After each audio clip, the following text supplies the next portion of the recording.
It's customary, of course, to begin a Buddhist teaching by going for refuge and setting our motivation. If you've been in classes with me before, you know that I rather than reciting a refuge prayer, I prefer to invoke a sense of what the three jewels mean to me personally, so that when I'm going for refuge, I'm generating a sincere sense of why the three jewels are valuable and why they're meaningful and what it means to go for refuge. And then when I am using the refuge prayer in the form of like a mantric recitation in Tibetan or Sanskrit or Chinese, I can tap into that sort of more kind of felt sense of what the three jewels are, how they're truly meaningful. And so the first of the three jewels, the three jewels are, of course, the Buddha, the Dharma, and the Sangha. And going for refuge to Buddha, Gautama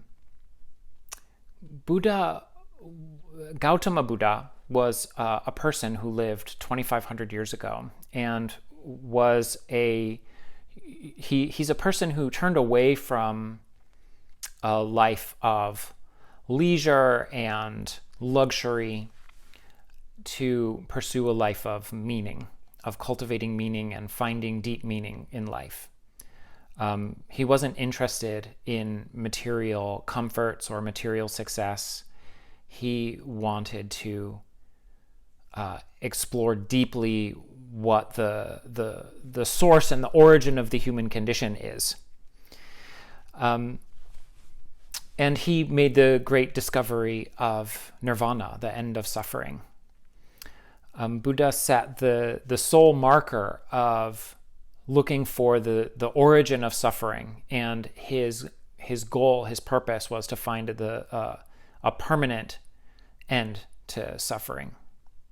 And he made that discovery after many grueling years of study and work and asceticism, in which he starved himself and practiced all of these relatively extreme spiritual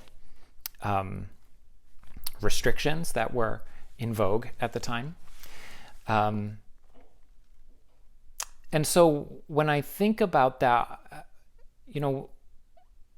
Buddha, he devoted his life to this purpose. And when he made this great realization, this great discovery of nirvana, he devoted the rest of his life to sharing it with others, to helping others reach that. So I think of him as kind of the paragon of humanity, the bar that we're aiming for when we're thinking of what we're striving for in our life. And not only that, but that it's possible to end suffering, and that we are perfectible, perhaps. That there's something worth striving for, something that's deeply meaningful and transformative. So going for refuge to Buddha means to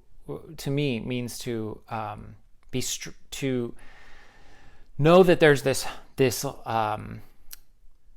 marker has been set, this bar has been set that we can work towards. And going for refuge to the Dharma, the word Dharma is a Sanskrit word, and it means many different things. So it's a little bit tricky to pin down Dharma exactly. It's commonly used in Buddhism to refer to the teachings of Buddhism, the teachings of Buddha. But the word Dharma also means it means law, both in the sense of like a social custom or a rule, and also a law in the sense of a natural law, like we think of the law of gravity. And I think there's a word that an English word that encompasses those multiple interpretations of the word Dharma is truth. Things are true in the sense that we can believe in them, that we know that they are real. And so when we have faith in the Dharma, we have faith in it the same way that we have faith in gravity, not because we wish it were true, but because we experience it deeply moment to moment in our life, and we almost to the point that we take it for granted because its truth is so self-evident. So I think taking refuge in the Dharma is both that Buddha's teachings, that we have access to Buddha's teachings, that we have a methodology, that there's something we can do about the human condition of suffering, and also that through the practices of Buddhism, that we can come to have this kind of foundational confidence in the truth of the Dharma. And the third jewel is the Sangha, and the Sangha is a community of practitioners. And the Sangha we take refuge in because we have, we have our friends, we have our spiritual friends. People who are who take this work seriously and who we can inspire each other and have confidence that we're working on it together, that there's people that we can reach out to for support, and also historically that there are people who have followed Buddha's path and developed the same realizations that Buddha did, and that increases our sense of confidence and inspiration. So I find that to be a meaningful way that I can connect with the three jewels, by reflecting on their deeper meaning. And the next thing that we do customarily at the beginning of a Buddhist teaching is to set our motivation.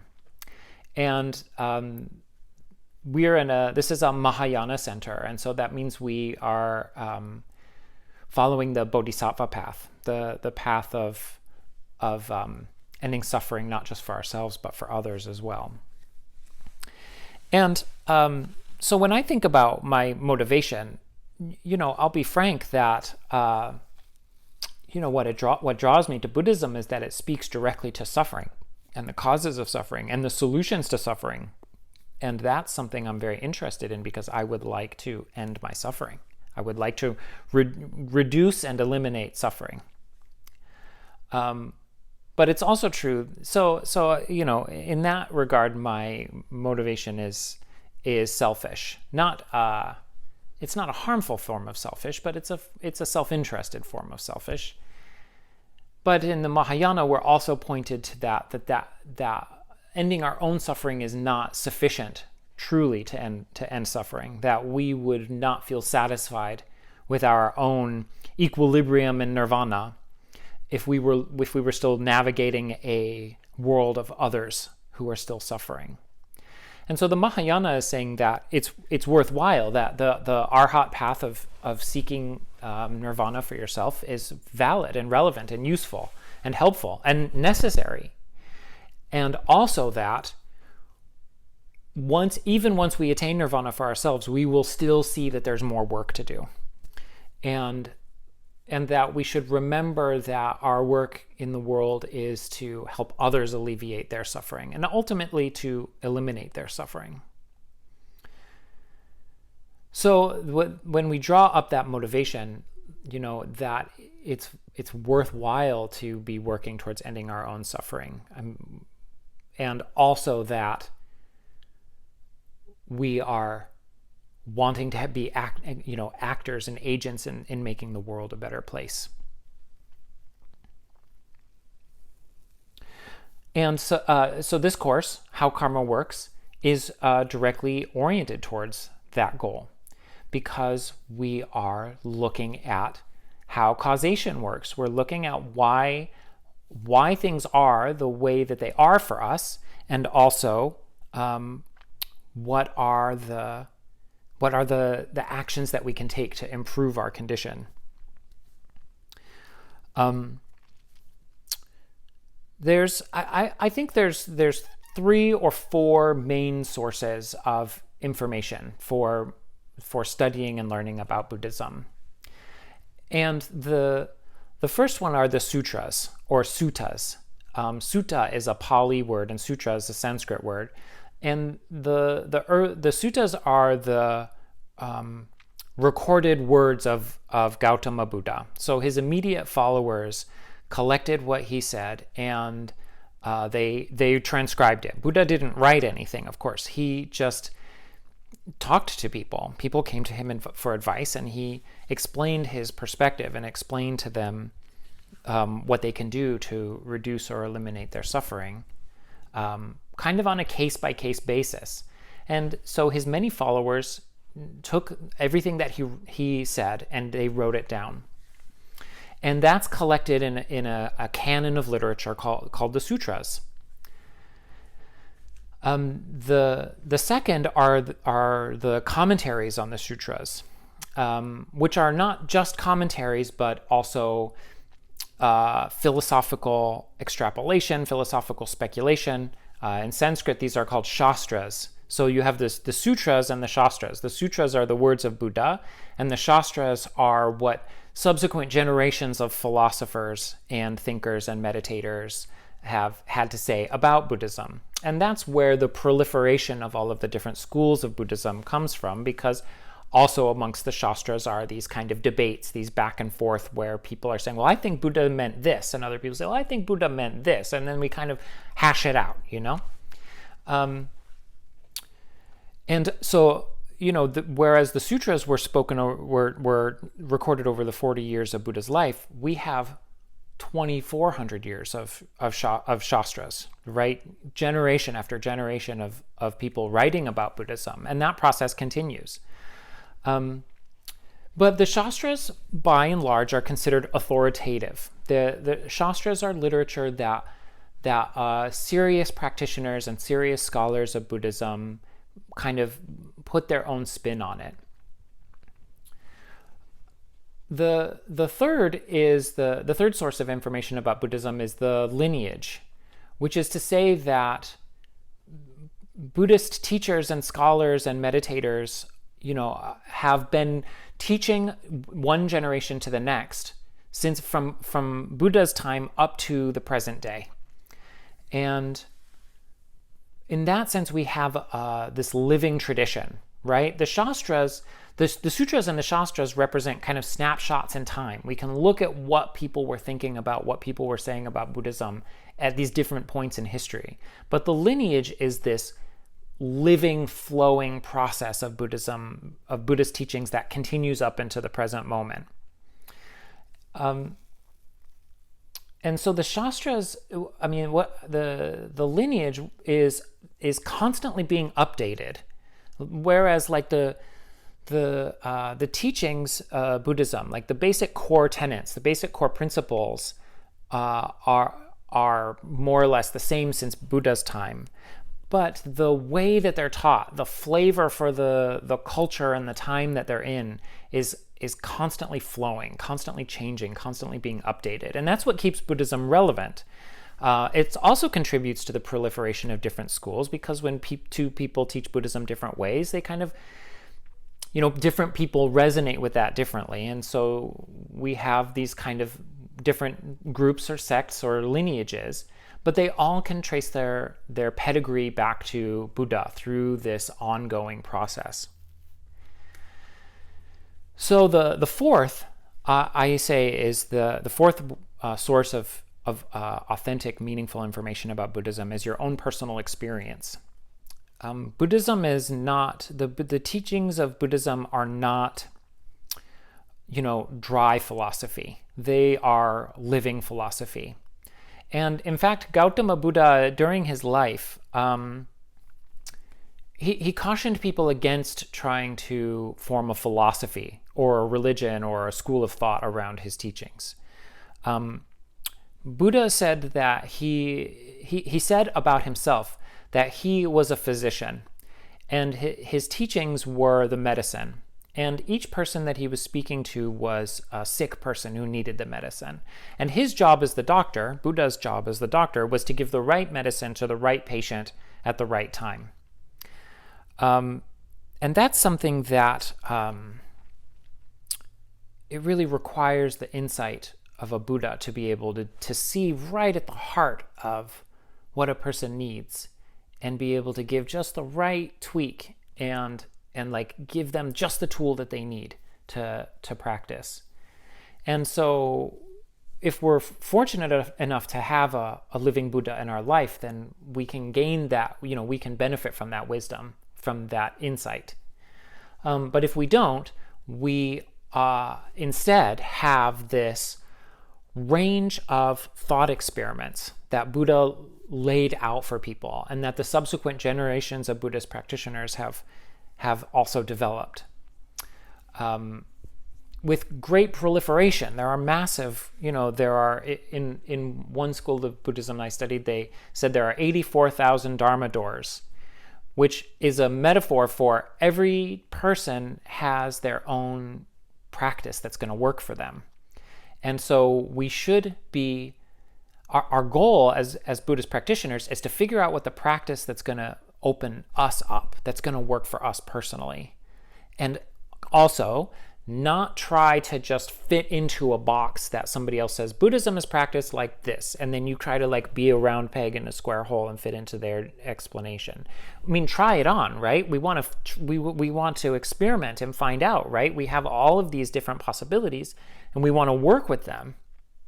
But also, we want to figure out what is the Dharma door for us. What is the door that when it opens up, we can step through it and be in the stream, the flow of Dharma ourselves personally.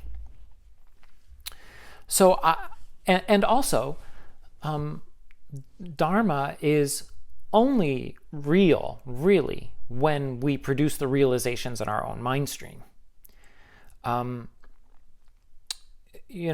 There's a lot of different ways to study Buddhism. There are, you can go to universities where you can talk about the history of the texts and when they were written and what their authorship was and so on. But it's really only when we put the teachings into practice that we produce the realizations. And the realizations are the Dharma. That's the Dharma that flows through time in the ongoing present moment of our experience. So in this course, we're looking at a couple of shastras. So we're looking at commentaries, and the first commentary that we're looking at is, and this is the main text that we're looking at. It's called the Abhidharma Kosha, and it's by a scholar and practitioner named Vasubandhu, Master Vasubandhu. Vasubandhu lived around 350 AD, and he was living at a time when a major school of Buddhism was called Abhidharma. And Abhidharma was an approach to Buddhism that was focused on analyzing the micro moments of mind. So what the question that Abhidharmists have is, this is a big question throughout Buddhism, is how is karma propagated through time? And so the Abhidharmists were like, well, we have these micro moments of mind, and each micro moment of mind triggers the next micro moment of mind. And when I say micro moment, I've heard numbers ranging between, there are 60 micro moments in every finger snap, 60, and I've heard up to something like 60,000 in every finger snap. So essentially, your mind is proliferating at this unfathomable rate of speed. And the Abhidharmists wanted to analyze that process. So they practiced a meditation where they got their mind so still that they could slow down time in their own process, and they could look at and analyze and document and write down, okay, these are all of the characteristics of your mind, all of these different primary and secondary characteristics, and these characteristics trigger these characteristics, and so on, and that's how karma is propagated throughout time. And Vasubandhu wrote a major text on this approach to practicing Buddhism called the Abhidharma Kosha. So Dharma, we've already established that we've talked a little bit about this word Dharma. And there's another meaning of the word Dharma is phenomena, as in like a discrete object of phenomena. So Dharma, in the Abhidharma, Dharma is referring to these individual moments of mind as dharmas. And it's also referring to Dharma in the sense of Buddha Dharma, the big, kind of capital T truth of Buddhist philosophy, that Buddhist philosophy is pointing us towards. And in fact, that's what abhi means. The Sanskrit prefix abhi means to or towards or bringing something closer to. So abhidharma means taking you closer towards this wisdom, this knowledge, this understanding. And what's this knowledge of and understanding? It's how the mind works, how reality is coming, not from outer objects impinging on our senses, but from our own process of consciousness is fabricating reality. And then the word kosha, in this the title of the text, Abhidharma Kosha. Kosha means container or holder. So this book is sometimes colloquially called the treasure house of higher knowledge. The word kosha being euphemistically or poetically translated as treasure house to give it this sense of gravitas, and dharma meaning not just ordinary knowledge, but this wisdom of how our mind works, which is unlocking, our ability to understand reality itself and understand ourselves deeply. So that's the sort of root text, Abhidharma Kosha by Vasubandhu. And then some of this information also comes from a commentary on that text called Illumination of the Path to Freedom, which was written by the first Dalai Lama, who lived from 1391 to 1474. Diamond Light is a Tibetan Buddhist center, and it's oriented primarily to the Gelug tradition of Tibetan Buddhism. And the Dalai Lamas are a lineage of high lamas who started from the beginning of the Gelug tradition. The Dalai Lamas are considered to be emanations of the Bodhisattva Avalokiteshvara, the Bodhisattva of compassion. We're on the 14th Dalai Lama now. And so you can imagine that one after the other, it's basically from the Tibetan point of view, this is one person who has gone through 14 lives in a continuous stream to kind of maintain this energy of enlightened compassion in the world. So the first Dalai Lama is the author of our commentary. So when we're looking at these pieces of Buddhist literature, we have to have some kind of markers for their authenticity. And this is what the first Dalai Lama teaches as the things to look at when analyzing the authenticity of a Buddhist book. The book needs to have, he looks at four characteristics: the subject matter, the purpose of the book, the ultimate goal of the book, and whether or not the purpose and the ultimate goal relate to each other directly. So the subject matter needs to be about differentiating between wisdom and ignorance.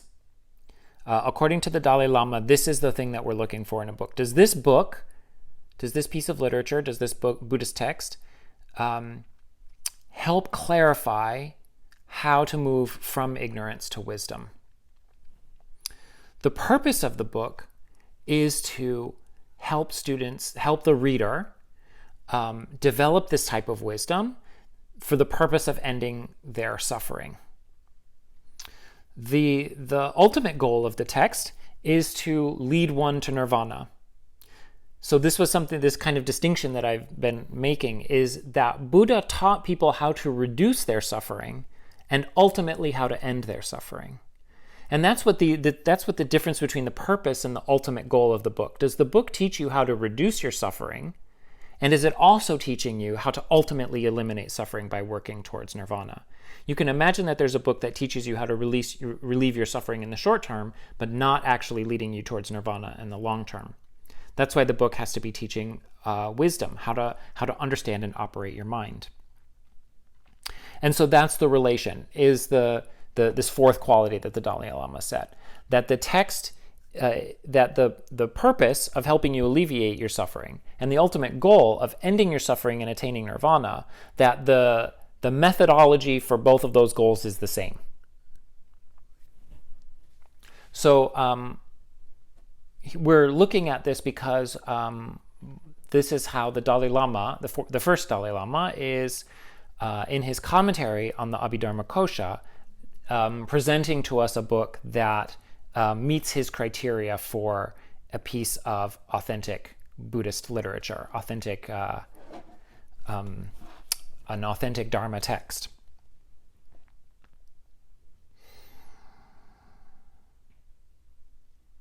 So the question of this book, the Abhidharmakosha, is, where does the world come from? That's a big question. And so one of the things that Avasubandhu does early in the text is he starts to analyze what are some ways of looking at where the world is coming from. And the first thing that he does is he looks at two possible explanations for the world where the world is coming from, and he's analyzing the validity of these. And one of the notions is that things are happening entirely at random, that there is essentially no relationship between cause and effect, and that it's more or less impossible to predict or anticipate what's going to happen because things are happening in no kind of discernible sequence. And if we are to, this worldview is more prevalent than we think, because it's essentially the mechanistic definition of the world, of the universe, that at a microscopic level, there's little things that are just kind of bumping into each other, or fields of energy that are interfacing with each other and affecting each other, and that this process started due to a cause that we don't understand, that we don't really know in some antiquity, and that essentially this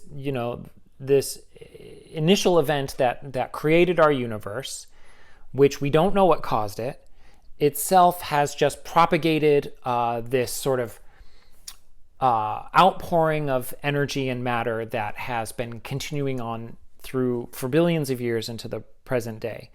And that basically, when we look around our world and look at our experience and look at our own bodies and our own minds, that we're essentially, accidental byproducts of this mechanistic process. And even though it hasn't been proven in neuroscience, it is kind of an assumption in neuroscience that it's going to be discovered that the mind is a byproduct of the brain, and that the brain is essentially a biochemical or a bioelectrical chemical process, a mechanism, and that our mind is kind of emerges from that, and that any change to the brain is going to affect the mind, and essentially that's what the mind is. And then when the body dies, the biochemical processes stop and the mind ceases to exist, and it's kind of just sort of this flow, this pattern of random events that started in antiquity with the beginning of the universe. And that's, in a way, that's kind of the scientific materialist worldview. I of course realize that I'm oversimplifying it for the sake of making a point, but I think that you can kind of see what I mean, that this worldview of things are happening for no real discernible cause. We can kind of trace things back, but there was no real discernible cause for the beginning of all of it. And we're essentially mechanical or physical processes, and that our minds are just kind of happening, but they don't really have any kind of meaning or purpose. And then you have the opposite extreme, which is that there is an ultimate intelligence that fabricated the universe and is, the omnipotent being that created the universe and is responsible for everything that's happening inside of it. And, both of these worldviews existed during Buddha's time, and they obviously were around in Vasubandhu's time, because that's what he was writing about. And so Vasubandhu, seeks to set up some kind of logical proofs to disprove these perspectives, to disprove these worldviews. And his proof against a kind of creator God is hinges on the notion of changing things and unchanging things.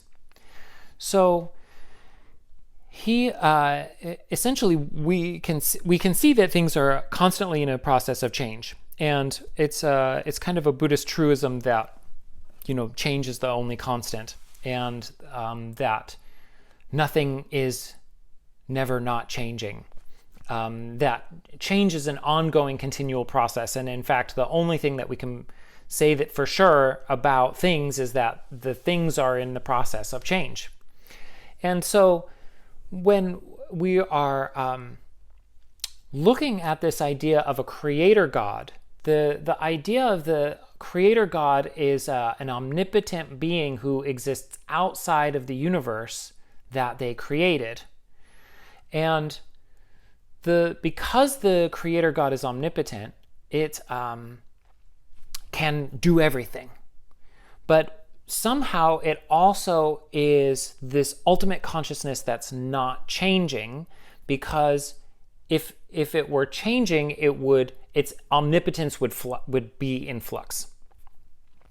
And if the universe has been created by this creator God, then that creator God itself is in the process of change. And if the creator God is in the process of change, then it's part of the universe. It's not outside of the universe. And Vasubandhu kind of sets us up into this logical paradox where we have to either decide, do we believe in something that's omnipotent, or do we believe in something that is changing? The other major problem with the creator, with the omnipotent creator God, is that there's no possibility for choice. There's no possibility for individuality. We exist only as a facet or an extension of the sort of infinite consciousness that created the universe. And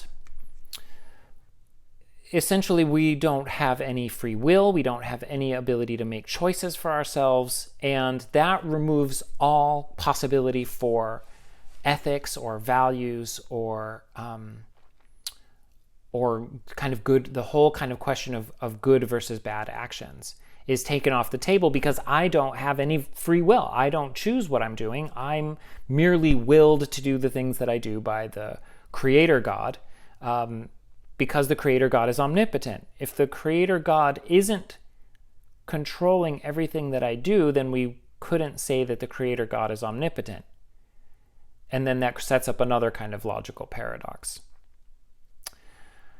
The other kind of perspective, that things are happening at random, I think is easier to disprove, and Vasubandhu just kind of pushes us to take it one step further. We can see that our actions have consequences. We go to work in order to get money so that we can pay our rent. Obviously, if things were happening at random, then going to work would sometimes get money and sometimes not get money, and paying our rent would sometimes mean we had a place to live, and sometimes it wouldn't work that way. It would just sort of be a flip of the coin every time. But we do acknowledge that we have that our actions have consequences. And Vasubandhu is just asking us to take it one step further. I want to interject that I believe that karma is not asking us to believe in something magical or otherworldly. I believe that karma is describing something that we already know and experience. It's descriptive. It's describing the world as it is. It's not asking us to believe in something that we can't directly experience. But these descriptions of karma are pushing the boundaries of what we normally think of as causality, normally think of as causation. I think we all, intuitively, without thinking about it, believe in causality. When we get hungry, we eat food. It's like very simple. But Buddhist causality, Buddhist karma, is saying that it's not that all of those things are true, but also that our thoughts themselves put into action, put into place causes that then bring about future results. And that's the main thing that I think karma, where Buddhist karma is trying to get us to look at the world in a way that's different than we're accustomed to. And so Buddhism says that there's two main types of karma. One is the acts of body and speech, and that's the kind of causality that we largely already recognize and believe in. But the other type is mental karma. Karma, they talk about it as movement. There's two types of karma. There's the movement of the mind, and there's the movement of speech and body. And the mental karma, the movement of the mind, is itself creating causes that are leading to results in the future. It's not just that what we say and what we do that puts into place causes that lead to results. It's also, and more importantly, what we think. So this is that bigger picture of karma, that everything that we're experiencing in the present moment, in the ongoing present moment, is the end result of karma that has been planted in the past. Karma of actions, like I ate a late lunch, so I'm not hungry right now. I'm healthy because I have in the past made efforts to care for the health of others. Actions of speech, which I think we can see when we speak kindly to other people, people tend to speak kindly to us. If we live in a peaceful place, it's because we've created the karma through our past actions, through our past speech, to create a world that's peaceful for others. And so we get to live in a world that's peaceful for ourselves.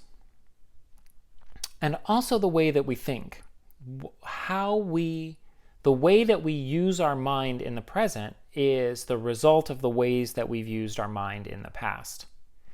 And again, I think we can see this in our daily life in the form of like habits, for example. Habits are karma of the mind, first and foremost. Patterns of thought. When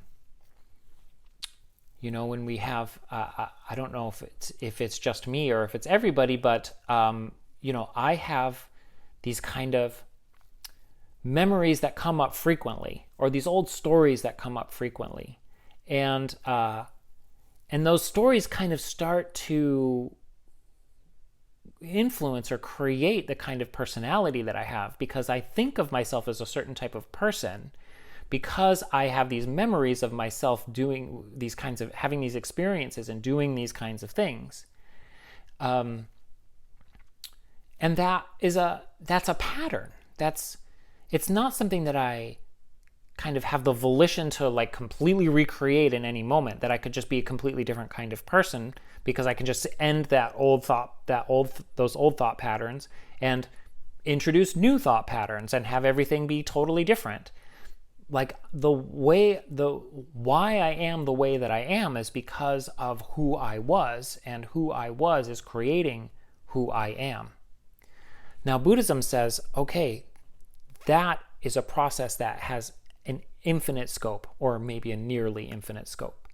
That your mind is not something that's created or destroyed with your body, but that your body and your mind is a product of your karma, and your karma has an infinite past.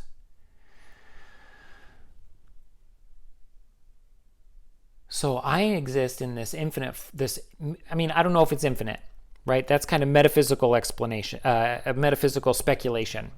And Buddha discouraged people from engaging in too much metaphysical speculation, because he said it's not very helpful for ending suffering. But many of Buddha's followers and descendants, after Buddha died in his parinirvana, many people after Buddha did engage in a great deal of metaphysical speculation, even though Buddha discouraged it. So I can't prove to you that karma has been going on for infinite time, and that you have infinite past karma, and that you may have infinite future karma. But Buddhism, I think Buddhism is a series of thought experiments, and the purpose of these teachings is to outline the thought experiment, and then we have to do the thought experiment in ourselves. So this notion that we have, that the movements of our mind are themselves underlying all of the causation that we experience in our life. And therefore, everything that we perceive, all of the objects in the world, all of the people, all of our experiences are really being driven by our karma. We never really interface directly with the world. We only interface with our perceptions of the world. And Buddhism would say, especially like Prajnaparamita, an emptiness philosophy, would say, well, there is no world that's not being perceived by someone, and therefore the only world that there is the perception of any individual perceiving their world. And so each of you are living in a world that's unique to you, that's generated by your karma. And that karma is primarily a mental process. And the mental process then drives the physical process. The physical processes of body and speech. Now, we have, there's an optional homework assignment. But before we get to that homework assignment, there's another thought experiment that Buddhism introduces. And it says, okay, given that what we experience is the result of karma, how we react to it is creating new karma that's going to ripen in the future. Is there a way, and so then everything we're doing, every movement of body, speech, and mind is creating karma that is going to necessarily create results in the future. Most of the time, we're worried about food, shelter, how other people are perceiving us, our daily tasks for the day. Like from the perspective of like generating tremendous amounts of good karma, like, is there a way we can kind of game the system to generate lots of good karma without having to constantly be working at generating good karma? And this is what in the text, and if you read the handout, you'll see that this is what the Dalai Lama is calling communicating karma and non-communicating karma. And he says communicating karma is karma that it communicates in that you can see it in the moment. When I'm driving aggressively because I have road rage and I'm being aggressive behind the wheel, that's communicating karma, because everybody can see the state of my mind because I'm wearing it on my sleeve, right? If I'm having a second slice of chocolate cake, or if I'm skipping dinner to have chocolate cake, which is a real life example, that's communicating karma, because you can see that I am more interested in having something that's really sweet and delicious than I am interested in eating something that's healthy and going to take care of my body over the long term. My motivation is right there. There's no, I can try to come up with justifications or explanations, because like maybe the chocolate cake is going to go bad and I don't want to waste it. But really, we know what is motivating having chocolate cake instead of, lentil soup for dinner or something. So then they distinguish this with so most of our karma is communicating karma, right? You can see what we're doing. Then the non-communicating karma is karma that is always happening whether we're doing the action or not. And this is why Buddhism puts an emphasis on precepts or vows, right? So in Buddhism, this is to be kind of like an official card-carrying Buddhist, you would do something called like a refuge ceremony and take precepts. Some schools call them precepts, some schools call them vows. So you may have heard either or both terms. And this is where you like get down on one knee and you put your hands together and you say, I promise from now until I die to take refuge in the Buddha, Dharma, and Sangha no matter what. Even at the threat of life, I won't renounce my refuge in the Buddha, Dharma, and Sangha. And I promise to take these precepts, and we'll get into it in more detail later in the course, but like they're they're promises to not harm other beings. Don't kill, don't lie, don't steal, those kinds of things, right? And so according to the Dalai Lama and many Buddhist thinkers, this creates something called non-communicating karma, which is that when you make a promise to keep this vow, to keep this precept, you're generating the good karma all the time that you're not breaking the precept. So this has some wonderful advantages. If you take precepts and you have like a promise to not kill other beings. So, okay, if you're just relying on communicating karma, right? You get good karma when you choose to not kill an animal. You have the option to kill it, or a bug. Let's say a bug. Most of us don't have options to kill animals very often, but we all have. We all encounter spiders and flies and stuff in our house that we wish weren't there. And you can choose to kill the thing or not to kill the thing. And choosing to not kill the thing is good karma. But if you take a vow to not kill living beings, then you get the good karma of not killing all the time. You're constantly racking up the good karma because of the precept. And this is the power of what the Dalai Lama here is calling non-communicating karma. You're generating the good karma not just in the moment that you're doing the action, but you're generating the good karma all the time that you are, from the point that you've taken that precept forward. Now, this is also dangerous because that means that it's very, very important that you don't break the precept, because then if you break the precept, it means that you didn't actually mean it when you took the vow way back in the day, and then you lose all that good karma. I don't know if that's how it works. You can try to do the karma arithmetic, the karma ledger in your head, but I discourage it because it's a rabbit hole and you could drive yourself crazy. That's one of the risks of learning about karma, is driving yourself nuts trying to figure out what your karmic bank account looks like. But this is something that the Dalai Lama thinks is really important for us to know, because he's encouraging us to create this good karma, stop creating this bad karma, and create this good karma by making these commitments to live ethically and to live according to a value system. So there's a meditation assignment, which is optional. You're not going to get any bad karma if you don't do the meditation assignment. It's just it's a thought experiment. And if you are interested in this thought experiment, try it out. And if you're not interested in this thought experiment, no problem. But the thought experiment is to think about how we think causality is working. Why, why do we sometimes experience positive things, and why do we sometimes experience unpleasant things? And try not to think too much about how you think it's working for other people. Like, why did the guy who was mean to you in 10th grade like now drive a faster car and have more money? Like, try not to think about this from other people's point of view. Try to just think about it from your own point of view. Think about it in your own your own nexus, your own worldview. And the big three are things happening just kind of randomly? Like,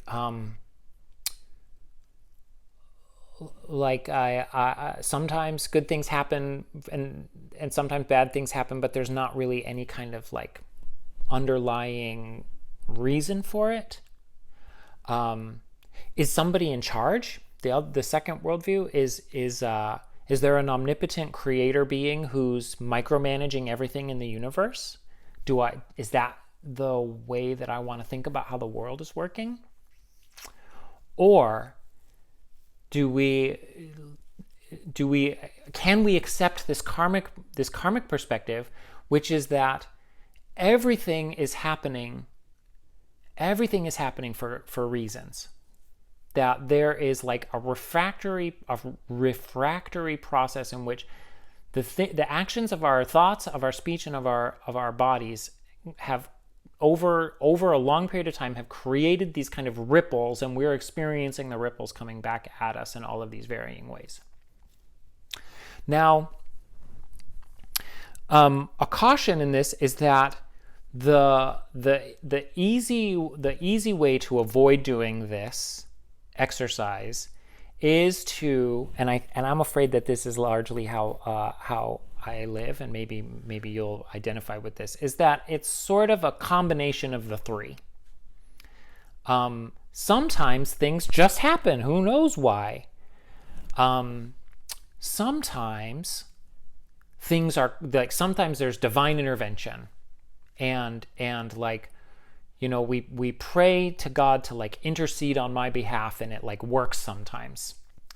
And sometimes it's due to causality. Like when I got a promotion, that was due to my hard work.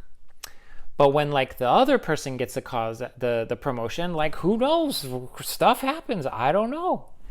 Or like when I almost get into a car accident and it's a close call and I don't get into a car accident, it's because the man upstairs is looking out for me.